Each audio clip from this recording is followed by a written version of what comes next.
Harriet Langston had never expected her life to bring her to this moment. Standing on a dusty platform in Williams, Arizona Territory in 1882, waiting for a man half her age to decide whether she was worth keeping. The telegram in her reticule had been clear enough about what he wanted, but she wondered if Lucas Davenport truly understood what he was asking for when he requested a woman with experience rather than youth. The stage had deposited her alongside two younger women, both mail-order brides themselves, both already claimed by eager minors who looked at them like they had struck gold. Harriet smoothed her traveling dress, dark blue wool that had seen better days but still maintained its dignity, much like herself. At 46, she was old enough to be mother to most of the men seeking brides out here in the territories. Her auburn hair, streaked generously with silver, was pulled back in a sensible bun beneath her bonnet. The sun felt relentless after the dampness of Philadelphia she had left behind. "Mrs. Langston." The voice came from behind her, and she turned to find a young man, lean and sunburned, with eyes the color of sage and a nervousness that showed in how he gripped his hat. He could not have been more than 23 or 24, with the kind of raw-boned build that came from hard work rather than easy living. "Mr. Davenport, I presume," she said, keeping her voice steady though her heart hammered against her ribs. He nodded, those sage eyes taking her in with an honesty she appreciated. No disappointment shadowed his face, no regret that she clearly showed her years. Instead, something that looked like relief softened the tension in his shoulders. "Thank you for coming all this way, madam. I know my advertisement was unusual." His voice carried the slight drawl of someone raised in Texas, which matched what his letter had mentioned. "Unusual times call for unusual measures," Harriet replied. "Shall we discuss the particulars here on the platform, or did you have somewhere more private in mind?" Lucas glanced around at the handful of people still lingering, curiosity plain on their faces. "I have a buckboard waiting. My ranch is about an hour outside of town. If you are willing, we could talk on the way, and you can see what you would be getting into before you make any final decision." That seems practical. Harriet appreciated practical. She had been practical when she buried her first husband 15 years ago. Practical when she worked as a seamstress to support herself. Practical when she read Lucas Davenport's advertisement seeking a bride with wisdom and life experience rather than youth and beauty. Practical enough to know that opportunities for women her age were scarce, and this one, strange as it seemed, deserved consideration. Lucas collected her trunk, hefting it easily into the back of the buckboard, then helped her up to the seat with a gentleness that surprised her. His hands were calloused and strong, but his touch was careful, respectful. He climbed up beside her and took the reins, clicking his tongue to set the horses moving. They rode in silence for a few minutes, Williams falling away behind them as the landscape opened into high desert country, dotted with juniper and pinyon pine. The mountains rose in the distance, still holding patches of snow despite the June heat. "I suppose you are wondering why a man my age would seek a wife your age," Lucas finally said, his eyes on the road ahead. "The thought had crossed my mind," Harriet admitted. "Your letter mentioned needing wisdom, but that is rather vague." Lucas was quiet for a moment, seeming to gather his thoughts. "My father left me the ranch when he died 2 years ago, left me everything. The land, the cattle, the debts, and no instruction manual on how to manage any of it." His jaw tightened. "I was 21 years old and thought I knew enough to figure it out. I was wrong." "What happened?" "First year, I lost 1/3 of my herd to a drought I did not prepare for because I did not know the signs. Second year, I hired a foreman who seemed to know what he was doing, except he was better at stealing from me than managing cattle. By the time I caught on, he had sold off my best breeding stock and disappeared with the money. Lucas shook his head. I have worked myself near to death trying to recover, but every time I turn around, there is another decision I do not know how to make, another problem I do not have the experience to solve. So you thought a wife could help with that? Harriet kept any judgment from her tone, genuinely curious. I thought a partner could help with that, Lucas corrected, glancing at her now. Someone who has lived enough life to know things I do not know. Someone who can see trouble coming before it arrives. Someone who can help me think through decisions without just telling me what I want to hear. He paused. I tried courting some of the younger women in town, but all they wanted to talk about was dances and dresses. Nothing wrong with that, but it was not what I needed. And you think I can provide what you need? I think someone who has survived long enough to see 46 years has learned things worth knowing. Your letter said you ran your own household after your husband died, managed finances, dealt with creditors, kept yourself afloat for 15 years in a city that does not make that easy. That tells me you have the kind of practical wisdom I am lacking. Harriet considered this. It was the most honest proposal she had ever heard, if you could call it a proposal. What exactly are you offering in return? A home, security, respect? Lucas met her eyes directly. I am not looking for a servant or a decoration. I am looking for a true partner, someone who would share in decisions about the ranch, someone whose opinions would matter. And I am prepared to make it a legal partnership. If you agree to this, I will put your name on the deed to the ranch. Whatever we build together, and it belongs to both of us equally. That surprised her enough that she had to take a moment to respond. That is remarkably generous. It is remarkably practical, Lucas countered with a slight smile. If I am asking you to invest your knowledge and effort into saving this place, you deserve to have a real stake in it. Besides, if something happens to me, I would rather the ranch go to someone who helped build it than some distant cousin I have never met. You have thought this through. I have had 2 years of failure to teach me to think things through, Mrs. Langston. If we are discussing partnership, you should call me Harriet. Then you should call me Lucas. The ranch came into view as they crested a rise, and Harriet felt something shift in her chest. It was not grand by any means. The house was a simple wood frame structure, 2 stories, in need of paint but structurally sound from what she could see. The barn was larger, newer, and several corrals spread out around it. Cattle grazed in the distance, scattered across land that rolled away toward the mountains. It was raw and rough, but there was potential in it. She could see that even from here. How much land? She asked. 1,500 acres, about half of it good grazing. There is a creek that runs year-round through the eastern section. Lucas pointed as he spoke. Right now I am running about 300 head of cattle, down from 500 when I started. And how many hands do you employ? 3, besides myself. We are short-handed, but I cannot afford more until I turn things around. Harriet did quick calculations in her head, thinking through what she knew about cattle operations from conversations she had overheard over the years, from newspapers she had read. You are understocked for the acreage if the grazing is good. I know, but I had to sell off stock to pay debts. I am trying to build back up, but it is slow going. As they pulled into the yard, a dog came bounding out to greet them, some mix of shepherd and hound, tail wagging enthusiastically. Lucas climbed down and helped Harriet from the buckboard, and the dog immediately transferred its attention to her, sniffing with interest but no aggression. That is Soldier. My father's dog, really, but he tolerates me.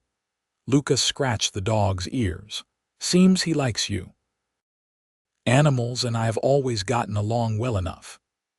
Harriet offered her hand for the dog to sniff properly, and Soldier gave it a friendly lick before trotting back toward the barn. A man emerged from the bunkhouse, older than Lucas, with graying hair and a weathered face. He approached with curiosity plain in his expression. "Harriet, this is Tom Wiley, my lead hand, and the only reason this place has not fallen apart completely." Lucas made the introduction with obvious respect. "Tom, this is Mrs. Harriet Langston from Philadelphia, madam." Tom touched his hat brim. "You are the lady from the advertisement?" "I am." "Well, I will say this much. Boss knows enough to know what he does not know, and that is wiser than most men twice his age." Tom's eyes were kind. Place could use a woman's touch and a woman's sense. "Let me show you the house," Lucas said, and Harriet followed him up the porch steps. Inside, the house was exactly what she expected from a young man living alone. Clean enough, but stark. Furniture that was purely functional with no thought to comfort or beauty. A kitchen that had the basics but nothing more. Upstairs, there were 3 bedrooms, one clearly Lucas's, the others empty except for dust. "If you agree to this arrangement, you would have your own room," Lucas said, a flush creeping up his neck. "I am not expecting anything beyond partnership, at least not unless or until you would want something different. This would be a marriage of convenience and mutual benefit, nothing more." Harriet appreciated his awkwardness more than she would have appreciated smooth charm. It spoke to genuine feeling, genuine uncertainty. "That is respectful of you. My mother raised me to be respectful, even if she did not manage to teach me enough about ranching before she passed." Lucas leaned against the doorframe. "I know this is not a romantic proposition, Harriet. I know I am not offering you the kind of life most women dream about, but I am offering you honesty, respect, and a real partnership. If that is something you could consider, I would be grateful." Harriet walked to the window, looking out over the land. Philadelphia had nothing left for her except small rooms and long hours bent over sewing that made her eyes ache and her fingers cramp. Here, there was space. There was purpose. There was a young man earnest enough to recognize his own limitations and brave enough to do something unusual to address them. "I have conditions," she said, turning back to face him. "I would expect nothing less. First, you meant what you said about the deed. I want my name on the legal documents as co-owner." "Agreed. We can ride into Williams tomorrow and have it drawn up properly." "Second, I need to understand the full financial picture. All debts, all assets, all income and expenses. If I am to help you make decisions, I need complete information. I will show you the books tonight if you want. They are a mess, but they are honest. Third, while I appreciate you offering separate rooms, I think we should be clear about the nature of this marriage. Are you expecting it to eventually become a true marriage in all ways, or are you content for it to remain purely business?" Lucas met her eyes, and she saw the honesty there again, mixed with something else. Uncertainty, perhaps, or hope. "I am content to let it be whatever feels right to both of us, Harriet. I am not going to press you for anything you do not want to give, but I am not going to lie and say I would object if feelings developed into something more. I just do not expect it, and I am not requiring it. That is fair." Harriet took a breath. "Then my answer is yes. I will marry you, Lucas Davenport, and I will do my best to help you build this ranch into something successful." The relief that washed over his face was almost boyish, and Harriet felt something warm flutter in her chest. This strange arrangement might actually work. They were married 3 days later by the Justice of the Peace in Williams, with Tom Wiley and the saloon owner's wife as witnesses. Harriet wore her best dress, gray silk that she had made herself, and Lucas wore a suit that looked like it had been his father's, slightly too broad in the shoulders. The ceremony was brief and businesslike, but when Lucas slipped the simple gold band on her finger, His hands were steady and his eyes were serious. "I will do right by you," he said quietly, words meant just for her. "And I by you," she replied. They signed the deed that same day, Harriet's name inscribed next to Lucas's in permanent ink. Harriet Davenport now, though she still thought of herself as Langston in her private moments. They returned to the ranch as the sun was setting, painting the sky in shades of orange and purple that took her breath away. "We do not have much, but what we have is beautiful," Lucas said, watching the sunset with her from the porch. "Beauty does not pay debts," Harriet replied, but not unkindly. "Show me those books you mentioned." They spent the evening at the kitchen table, Lucas spreading out ledgers and papers while Harriet put on her spectacles and began to examine them. He had not exaggerated about the mess, but he also had not exaggerated about the honesty. Everything was recorded, even if the organization was haphazard. "You are still paying your father's creditors," she noted, running her finger down a column of numbers. "Yes." He borrowed to expand the herd right before he died. The timing was bad.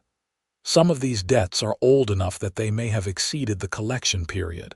We should review them with an attorney." Harriet made a note. "And you are paying too much for feed. Where are you buying from?" "The general store in Williams." "They are overcharging you because they know you need it. We should look into buying direct from suppliers, even if we have to organize transport ourselves. The savings would be worth the effort." Lucas leaned back in his chair, a smile playing at his lips. "You have been here one day and you have already found ways to save money.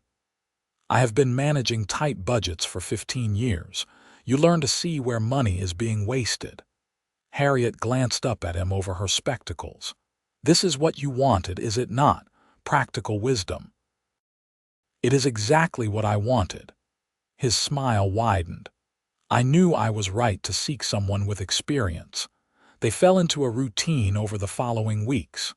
Harriet rose early, as did Lucas, and they would breakfast together while discussing the day's needs. Then Lucas would head out to work with the cattle and the hands, while Harriet took over managing the household and the finances. She scrubbed and organized the house, transforming it from a bachelor's sparse quarters into a home. She planted a garden, knowing that fresh vegetables would both improve their diet and reduce expenses. She began making her own bread, her own preserves, her own everything that she could manage. But more importantly, she began to truly understand the business of ranching.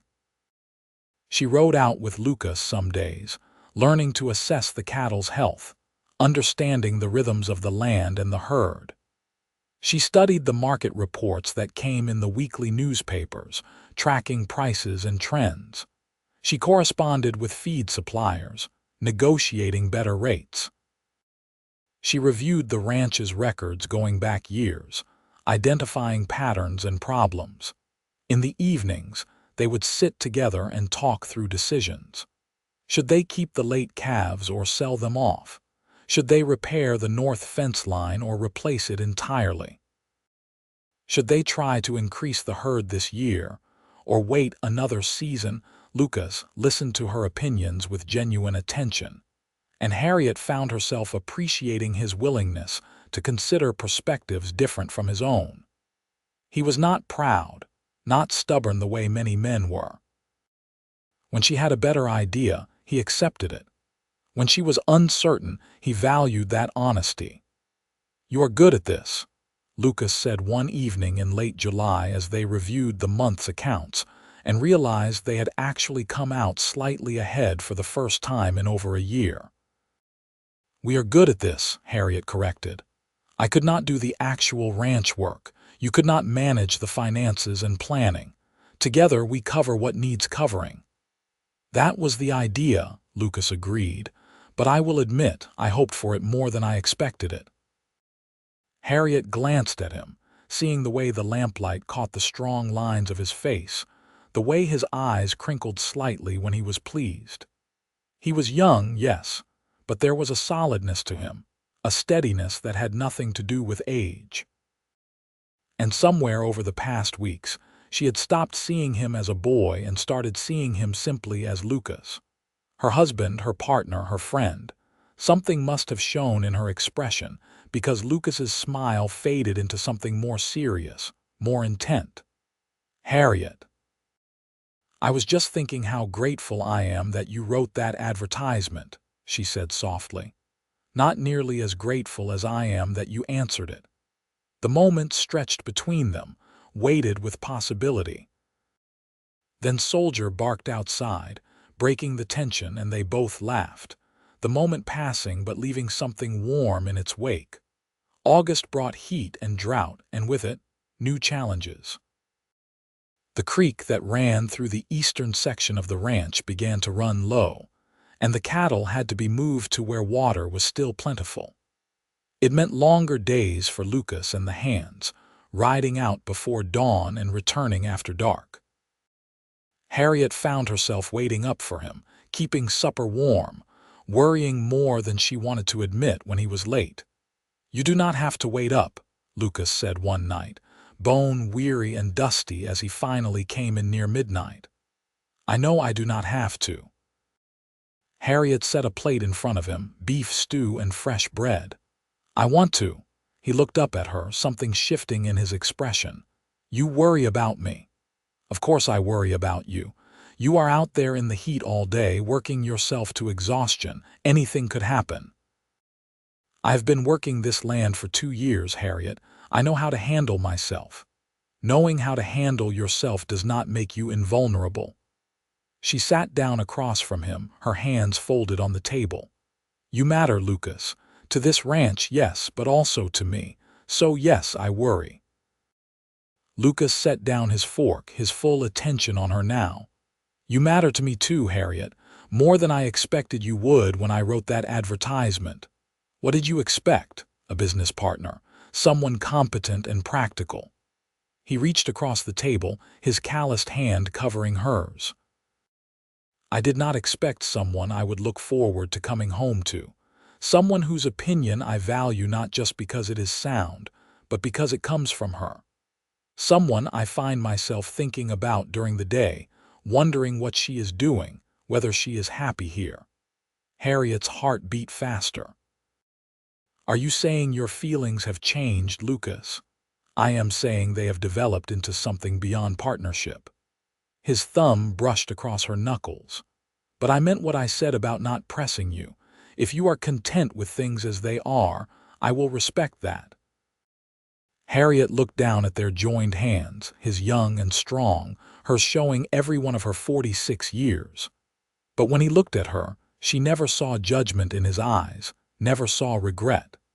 She saw respect, appreciation, and now, something that looked very much like love. "I am not content with things as they are," she said quietly. She saw the flash of hurt cross his face before she continued.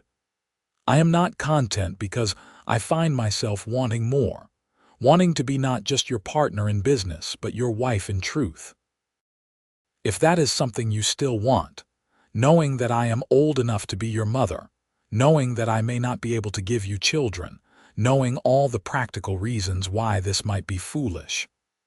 Lucas stood, pulling her up with him, his hands gentle but sure on her shoulders. "Harriet, I do not care about the years between us. I care about the woman you are. I care about your strength, your wisdom, your kindness. I care about how you have taken this struggling ranch and helped me turn it around. I care about how you make this house a home. I care about you." "I care about you too." The words came easier than she expected. "More than I thought I could care about anyone again." When he kissed her, it was with a tenderness that made her throat tight with emotion. His lips were warm and sure, and when she kissed him back, she felt like she was stepping into a new part of her life, one she had not dared to hope for. That night, the separate bedrooms went unused, and Harriet discovered that love had nothing to do with age and everything to do with hearts that recognized each other. The drought finally broke in September with rains that turned the dry earth to mud and filled the creek to overflowing. The cattle fattened on the new grass that sprang up, and Lucas began to talk about expanding the herd again, carefully this time, with Harriet's guidance on what they could truly afford. October brought a different kind of storm. A man rode into the ranch yard one afternoon while Lucas was out checking fences, and Harriet answered the door to find a stranger with cold eyes and a cruel mouth. "I am looking for Lucas Davenport," the man said. "He is not here at present. May I ask your business?" "I am Clay Mitchum. I was foreman here a year back." Harriet felt her spine straighten. This was the man who had stolen from Lucas, who had sold off the best breeding stock and disappeared. "I believe you are no longer welcome on this property, Mr. Mitchum. I am not here to cause trouble. I have come to make restitution." He held up a leather satchel. "I have the money I took plus interest. I want to make things right." Harriet's instincts, honed by years of dealing with creditors and con men, told her something was wrong. Why now, after a year? Conscience finally caught up with me. But his eyes were flat, showing nothing. "You can leave the money with me, and I will see that Mr. Davenport gets it. I would prefer to hand it over personally, speak to him man to man. Then you will have to return another day." Harriet did not budge from the doorway. Mitchum's expression hardened. "I heard Lucas went and got himself a wife. Did not expect her to be old enough to be his mother. My age is none of your concern. Now I suggest you leave before I have the hands escort you off the property."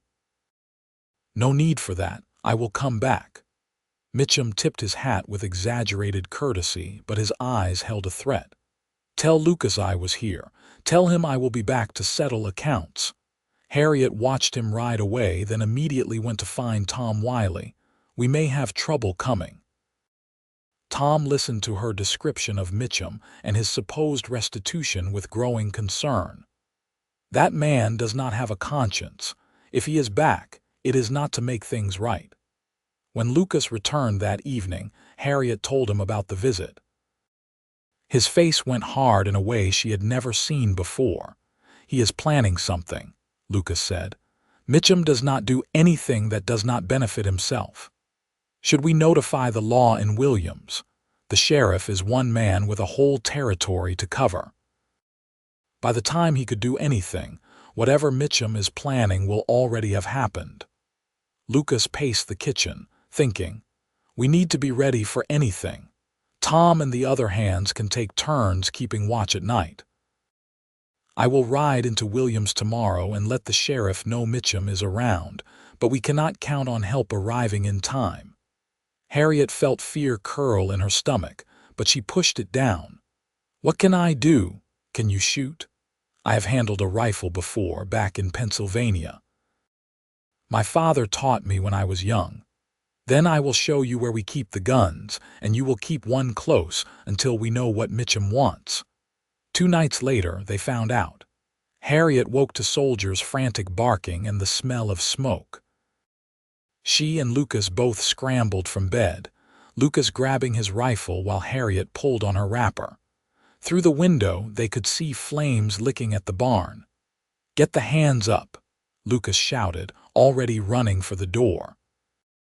Harriet rang the bell they kept for emergencies, the harsh clanging cutting through the night. Tom and the other 2 hands, Pete and Samuel, came running from the bunkhouse.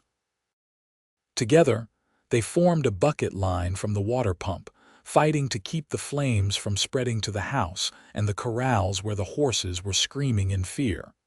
It was Tom who spotted the riders in the darkness beyond the fire's light. "Boss, we have got company." 3 men on horseback, watching the chaos, and even in the flickering light, Harriet recognized Mitchum's silhouette. "The barn is a diversion," Lucas realized. "They are going for the herd." The eastern pasture where most of the cattle grazed was a 20-minute ride from the house. If Mitchum had men there, they could make off with a significant number of cattle before anyone could stop them. Tom, Pete, keep fighting the fire." Lucas was already running for the corral for his horse. "Samuel with me." "I am coming too," Harriet said, surprising herself. "Harriet, no, it is too dangerous. You need every hand available and I can shoot."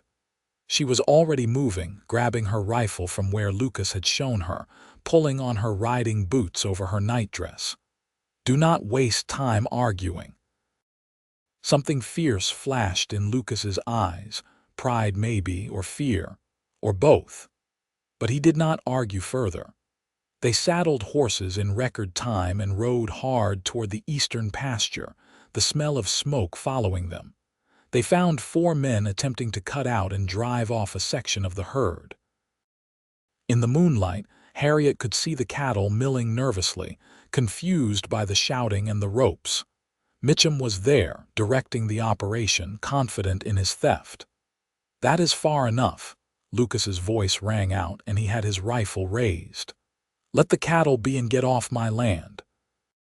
Mitchum wheeled his horse around, and even in the darkness, Harriet could see his sneer. "Your land. Last I checked, you could barely keep this place running. Figured you owed me some cattle for the year I worked for near nothing. You were paid fair wages and you stole from me on top of it. I owe you nothing but a trip to the sheriff. That is not going to happen." Mitchum's hand moved toward his gun. Harriet did not think, just reacted. She raised her rifle and fired, the shot going wide of Mitchum but close enough that his horse reared, throwing off his aim. Lucas used the moment to advance, Samuel flanking to the right.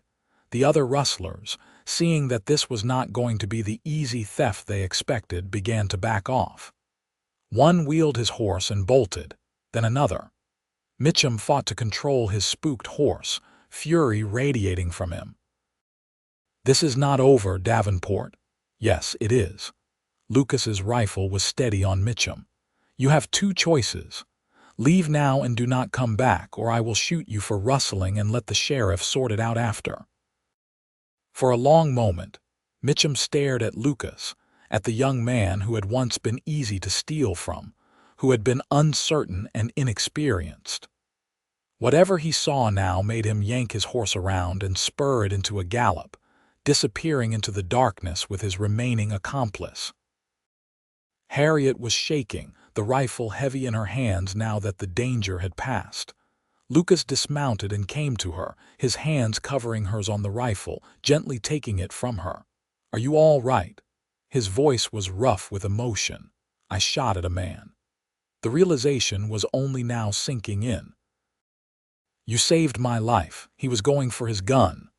I could have killed him. You could have, but you did not. You just scared him enough to give me the advantage." Lucas pulled her down from her horse and into his arms, holding her tight. "You were so brave, Harriet, so incredibly brave." She buried her face in his shoulder, breathing in the scent of him, horse and smoke and sweat. "I was terrified. So was I." He pulled back enough to look at her face. "I was terrified something would happen to you, that you would be hurt. When I saw you raise that rifle, I was proud and terrified all at once. We make quite the pair." Harriet managed a shaky laugh. "The best pair." Lucas kissed her, hard and fierce and full of relief. They rode back to the house to find that Tom and Pete had managed to save most of the barn. One corner was destroyed, but the structure itself still stood, and none of the animals had been injured beyond some singed tails from the horses. They all collapsed in the kitchen as dawn broke, exhausted and smoke-stained but victorious. "We need to let the sheriff know about this," Tom said. "Mitchum will not stay gone forever." "I will ride into Williams first thing," Lucas agreed. "And I am going to put out word in the territory about him. He will find it hard to work anywhere if people know what he is." Harriet poured coffee for everyone, her hands finally steady again. As she set a cup in front of Lucas, his hand caught hers and squeezed, a silent communication of gratitude and love that needed no words. The sheriff, when informed, was apologetic but practical. "I will keep an eye out for Mitchum.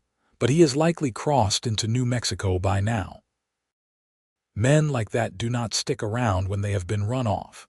You did the right thing, standing your ground. Life slowly returned to normal after that, though Lucas insisted on keeping up the night watches for another month just to be safe. The barn was repaired with help from neighboring ranchers, who came when they heard what had happened, bringing lumber and labor and solidarity. It was Harriet's first real introduction to the community, and she was surprised by how warmly she was received. "We heard Lucas went and found himself a sensible woman," one of the ranchers' wives said, a stout German woman named Ingrid, who managed her own family's ranch alongside her husband. "About time someone around here used their head." "I am not sure answering an advertisement from a man half my age counts as sensible," Harriet replied with a smile. Ingrid laughed, a big booming sound. "Sensible is knowing what you need and going after it. Lucas needed wisdom and partnership. You needed security and purpose. Now you both have what you need, and from what I can see, a lot more besides." It was true. As autumn deepened into winter, Harriet found herself happier than she had been in years. The ranch was thriving under their combined management. The herd had grown, the debts were shrinking, and they had even managed to save a small amount of money for the first time. But more than the financial success, it was the life they had built together that filled her with contentment. Lucas was an attentive husband, thoughtful and caring in ways that had nothing to do with obligation and everything to do with genuine feeling. He brought her wildflowers from the range, just because he thought they were pretty. He listened to her read aloud in the evenings from the newspapers and books that arrived from Williams. He made her laugh with stories about the cattle and the hands and the daily absurdities of ranch life. And Harriet found herself opening up in ways she had not since her first husband died. She told Lucas about her childhood in Pennsylvania, about her father who had been a clockmaker and her mother who had been a teacher. She told him about her first marriage, loving but brief, ended by fever that took her young husband before they could start the family they had planned. She told him about the years of struggle that followed, the loneliness and the fear and the determination to survive. "I am glad you survived," Lucas said one night as they lay together in the darkness, his arm around her shoulders. "I am glad all of that life brought you here to me." "Even though I am old enough to be your mother, Harriet, when are you going to stop bringing that up?" He propped himself up on one elbow to look down at her. "I do not care about the years. I care about you. Your age is not something I tolerate. It is part of what makes you who you are. The experiences you have had, the wisdom you have gained, the strength you have built. I love all of it. I love you." It was the first time he had said the words so plainly, and Harriet felt tears sting her eyes. "I love you too, Lucas, more than I ever thought I could love anyone." He kissed her then, sweet and slow, and Harriet felt like she had finally come home after years of wandering. Winter in the Arizona Territory was nothing like winter in Philadelphia. There was snow in the mountains, but at the ranch, it was mostly cold rain and occasional frost. The work shifted to maintenance and planning for spring. Lucas spent time mending fences and equipment, while Harriet worked on the accounts and corresponded with buyers about spring cattle sales. It was during a January thaw that Harriet realized she had been feeling unusually tired, with an odd queasiness in the mornings. At first, she dismissed it as something she ate, but when it persisted for a week, a different possibility began to form in her mind. A possibility she had not allowed herself to consider, given her age. She waited another week to be sure before she said anything to Lucas. They were having breakfast, discussing plans to buy a new bull in the spring, when she set down her coffee cup and said, "I think I might be pregnant." Lucas froze, his fork halfway to his mouth. "What? I have the symptoms. I am late. I have not been certain enough to mention it, but I am reasonably sure now. But you said you might not be able to have children because of your age. I said I might not be able to. I did not say it was impossible. Harriet folded her hands on the table, trying to gauge his reaction. How do you feel about this? Lucas set down his fork very carefully, then stood and came around the table to kneel beside her chair. His hands covered hers, and when she looked into his eyes, she saw wonder there and joy and a little fear. I feel like God or fate or whatever is out there just gave me more than I ever dared to ask for. His voice was thick with emotion. A child, Harriet, our child. You are happy then. Happy does not begin to cover it. He pulled her into his arms, holding her carefully as if she might break. Are you happy, or are you worried? This cannot be easy at your age. I am terrified, Harriet admitted. Women my age do not often have healthy pregnancies. There are risks, Lucas. Serious risks. Then we will get you the best doctor we can find. We will make sure you have everything you need. We will be careful. He pulled back to look at her. But if you are asking me if I think it is worth the risk, if I think we should try, then yes. 1,000 times yes. They rode into Williams the next day to see the doctor, a Sommer man named Dr. Peterson who had seen plenty of frontier births. He confirmed what Harriet suspected, then gave her a long list of precautions and warnings. I will not lie to you, Mrs. Davenport. This pregnancy carries more risk because of your age. You will need to be careful, avoid overexertion, watch for any signs of trouble. But women your age have had successful pregnancies before. It is not common, but it is not impossible. I will do whatever I need to do, Harriet said firmly, Doctor. Peterson nodded. Then I will see you monthly for examinations, and you will send for me immediately if anything seems wrong. And Mr. Davenport, your wife, will need help around the house. She cannot be doing the kind of work she has been doing. Lucas nodded seriously. Whatever she needs. True to his word, Lucas hired a girl from Williams to come help with the housework, a 16-year-old named Molly whose family needed the income. Molly was cheerful and hardworking, taking over the laundry and the heavy cleaning while Harriet focused on the lighter tasks and the ranch management. As winter turned to spring, Harriet's pregnancy became evident. Her body, which she had thought was long past such changes, swelled with new life. She tired easily and had to give up riding out to check the herd, but she could still manage the books and the planning from the house. The neighboring ranchers' wives began to visit, bringing advice and baby clothes and casseroles. Ingrid was particularly helpful, having had 6 children of her own. You are strong, Harriet, Ingrid said one afternoon as they sat on the porch, watching Lucas work with a new horse in the corral. You will get through this, and that boy of yours, he will take good care of you. He is not a boy, Harriet said softly. He is a man and a good one. I know, I just like teasing. Ingrid smiled. You are good for him too. He has grown up a lot since you arrived. The ranch is doing better. He is doing better. Love does that to people. I never expected to find love again, especially not like this. The heart does not care about logic or expectations. It just knows what it knows. In June, as the heat settled over the territory again, Harriet went into labor. It was early, earlier than Dr. Peterson had predicted, and Lucas rode hell for leather into Williams to fetch the doctor while Ingrid and Molly stayed with Harriet. The labor was long and difficult, testing every ounce of Harriet's strength. There were moments when she was not sure she would survive it, moments when the pain was so intense she could not think beyond the next breath. But through it all, she held on to the thought of Lucas, of the life they had built together, of the child they had created, Dr. Peterson arrived and took over with calm efficiency.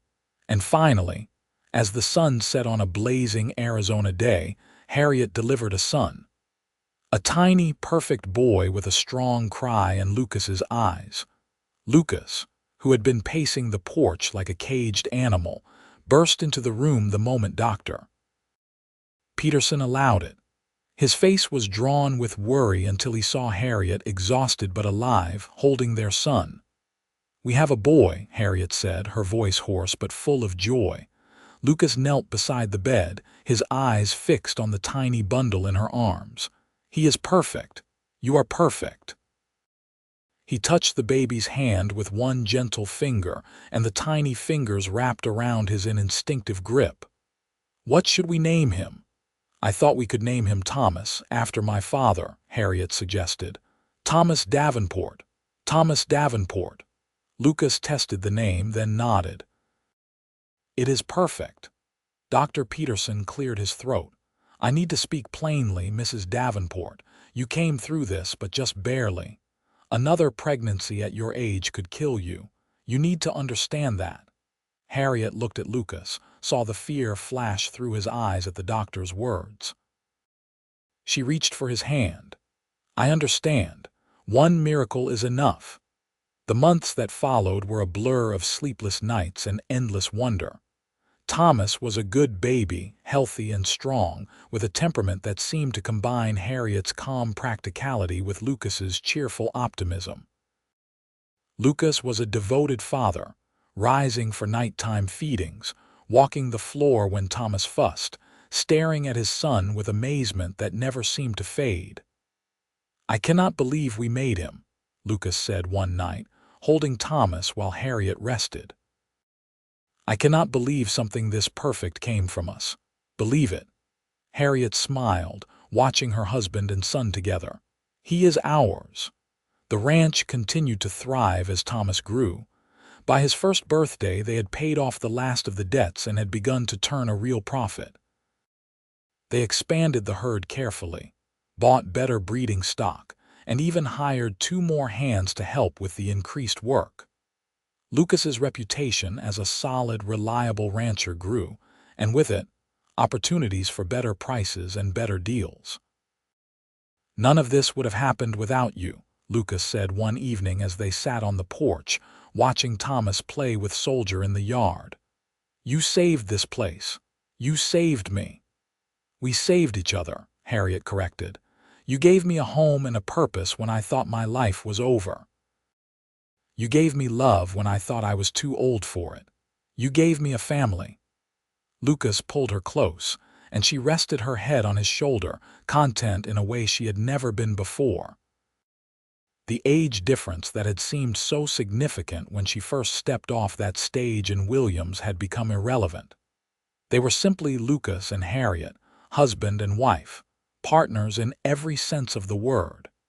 As Thomas grew into a bright, curious child, he became the center of their world.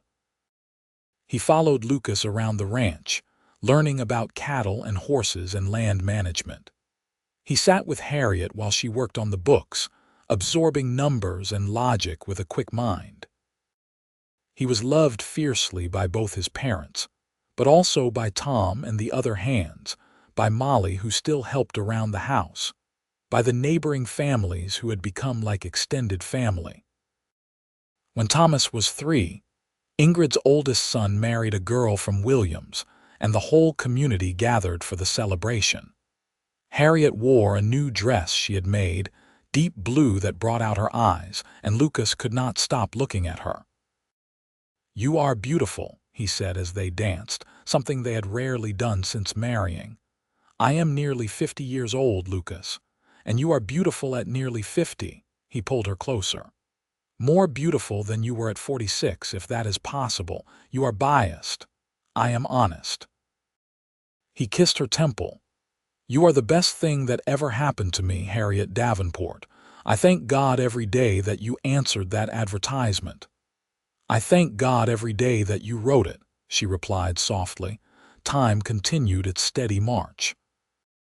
Thomas grew tall and strong, showing signs of being a good rancher like his father, with his mother's head for business. The ranch expanded until it was one of the most successful in the territory. Lucas and Harriet's partnership, which had begun as a practical arrangement, had become legendary in the area. Young couples would cite them as an example, proof that love could be built on respect and shared purpose as much as on passion and youth. There were challenges, of course. Years when the drought came back, and they had to make hard decisions about the herd. A devastating winter that took a quarter of their cattle despite their best efforts. The death of Tom Wiley at age 72, which grieved them both deeply. But they faced each challenge together, supporting each other through the hard times and celebrating together in the good times. Lucas never stopped looking at Harriet with the same wonder and love he had shown when she first agreed to marry him. And Harriet never stopped being grateful for the chance. She had taken on a young rancher who was wise enough to know what he needed and brave enough to seek it. When Thomas turned 16, tall and capable and ready to take on more responsibility, Lucas and Harriet sat on the porch one evening and reflected on how far they had come. "You ever regret it?" Lucas asked, his hand finding hers as naturally as breathing. "Marrying someone so much younger, coming out here to this rough country. Not for a single moment." Harriet squeezed his hand. "This life with you has been better than anything I could have imagined. You gave me more than I thought possible. You gave me everything I needed exactly when I needed it." Lucas lifted her hand to his lips. "Age means wisdom, and I needed that, but you gave me so much more. You gave me love, partnership, a son, a life worth living." They sat in comfortable silence, watching the sunset paint the sky in shades of gold and crimson. The ranch spread out before them, prosperous and well-managed, a testament to what they had built together.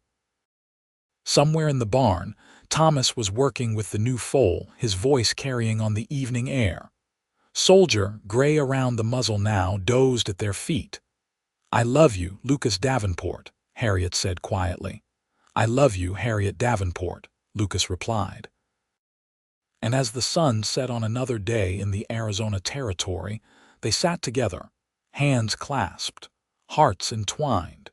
Two people who had found in each other exactly what they needed and more than they had dared to hope for.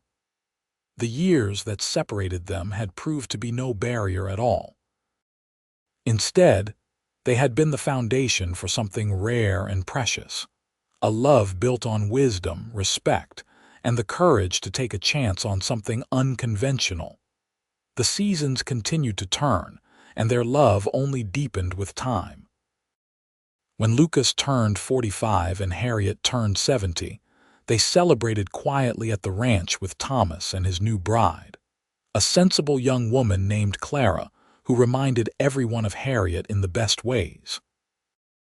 23 years, Lucas marveled, pulling Harriet into his arms for a dance in the parlor, music from Thomas's fiddle filling the air. 23 years since you stepped off that stage in Williams and changed my life.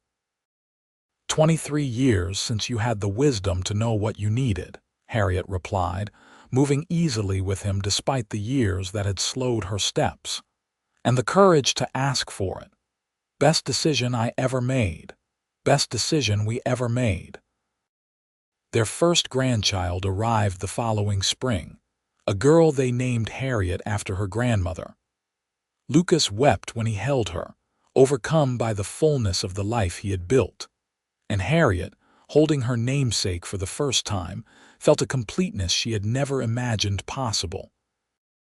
As the years continued, the ranch passed more and more into Thomas's capable hands, but Lucas and Harriet remained its heart.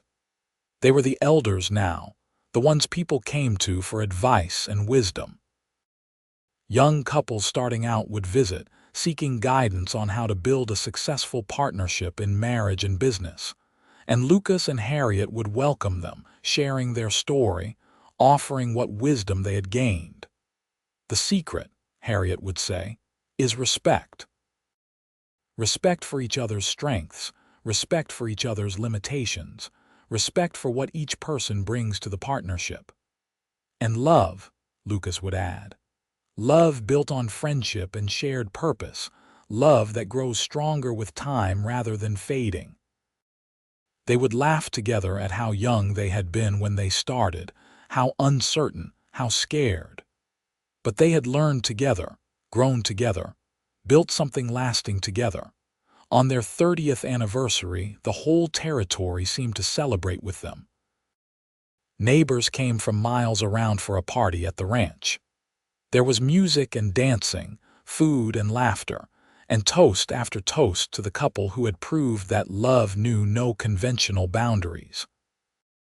As the evening wound down and the guests departed, Lucas and Harriet found themselves alone on the porch again, in the spot where they had spent so many evenings over the years. "Tired?"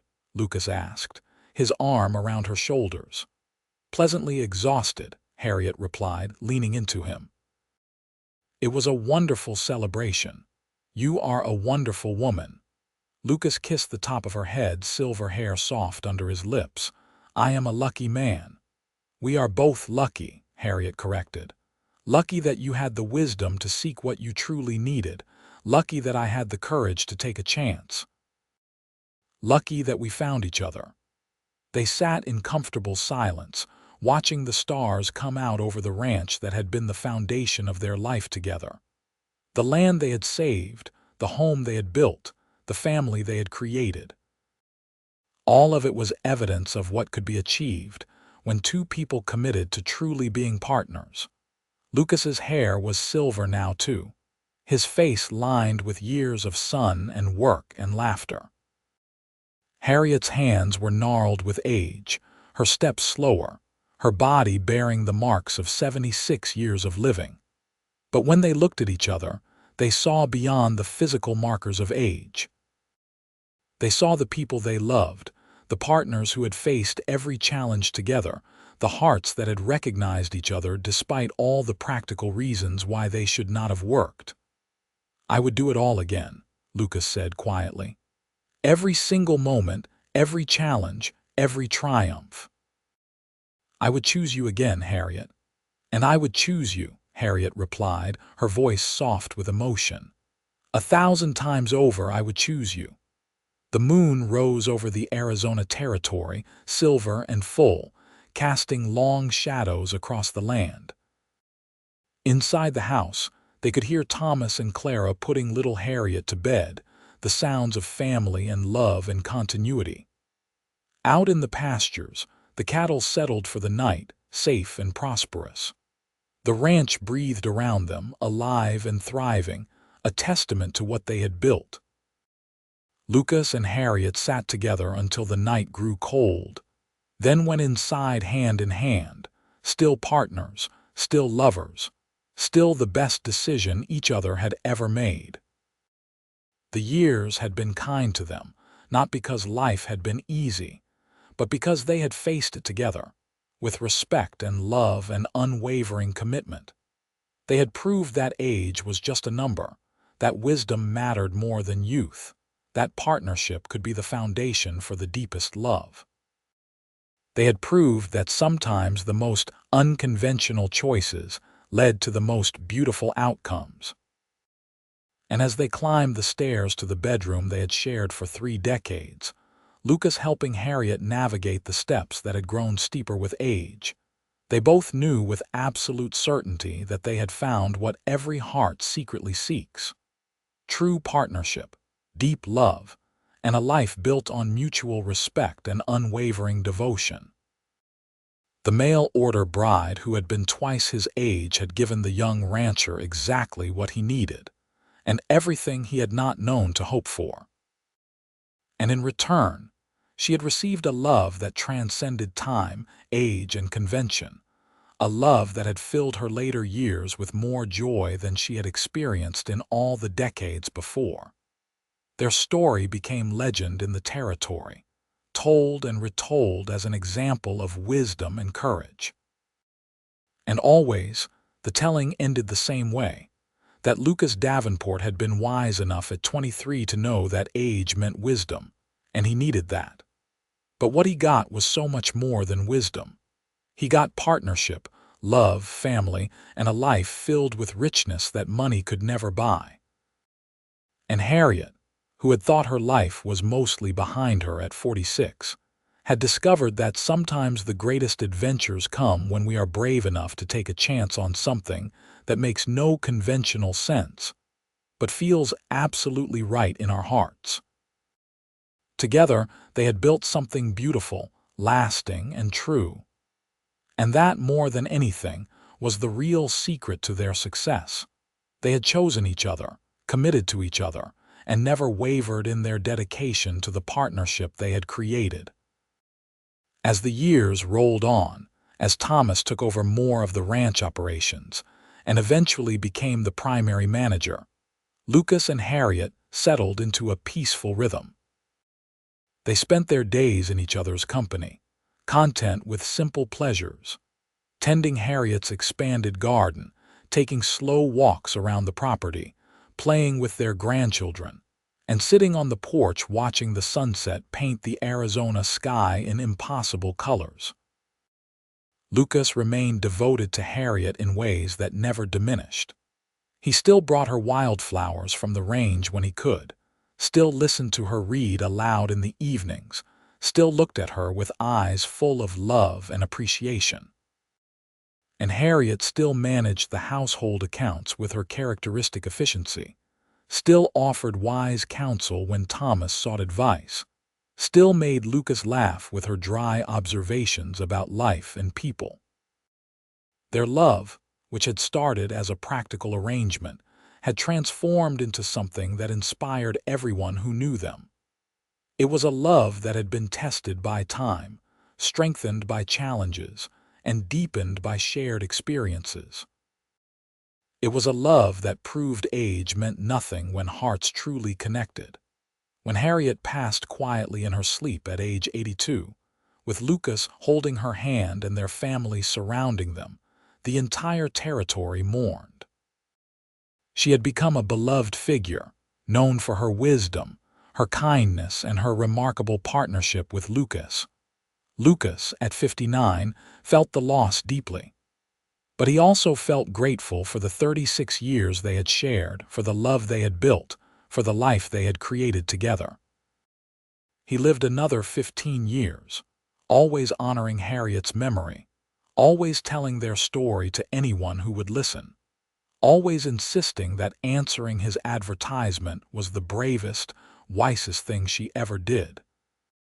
And when Lucas finally joined Harriet in the small cemetery on the rise overlooking the ranch, Thomas had their headstones engraved with a simple truth: partners in life, partners in love, partners forever.